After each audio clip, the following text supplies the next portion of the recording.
So this is not good.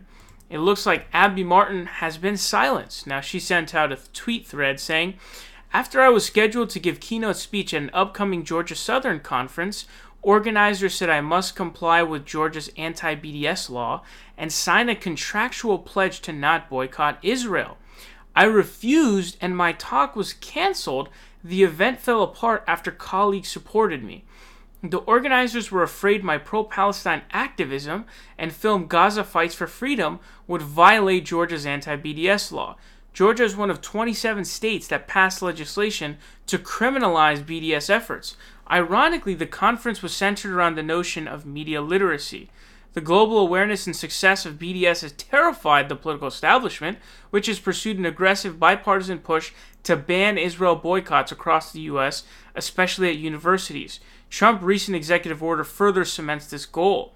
The hyperbolic notion that conservatives are the ones being persecuted on college campuses has made blatant censorship campaigns against people for criticism of Israel or other progressive protests go completely ignored. So basically she's explaining, and she says, "This censorship of my talk based on forced compliance to anti-BDS laws in Georgia is just one level of a nationwide campaign to protect Israel from grassroots pressure. We must stand firmly opposed to these efforts and not cower in fear to these blatant violations of speech."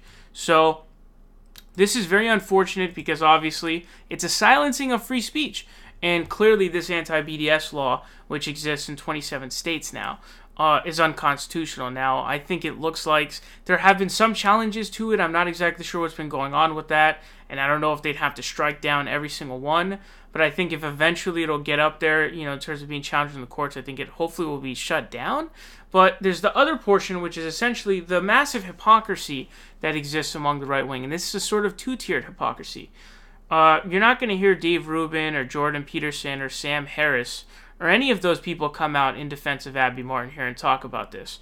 No, it's only going to be left-wingers doing this, all right? There's that hypocrisy, and then there's the hypocrisy of literal, right-wing legislators. Like, I believe Dan Crenshaw is in favor of this as well. So it's like the whole free speech thing kind of goes out of the window when you tell people that they can't do this. So there was the first story, which was really heartbreaking, which is that a speech pathologist, I believe in Texas it was, she was basically, given it was a renewing contract here, and so on the contract it said, "Do you promise to boycott Israel?" It's essentially like asking a political question, and she did not want to, say that she wasn't going to because she stands with the Palestinian people, and so she doesn't have that speech pathologist job anymore.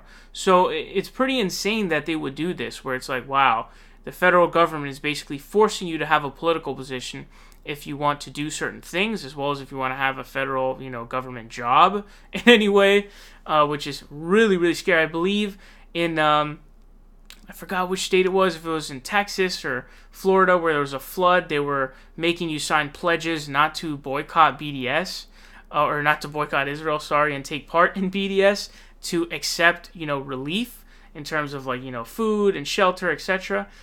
Very, very scary stuff. Now, BDS is boycott, divest, sanction.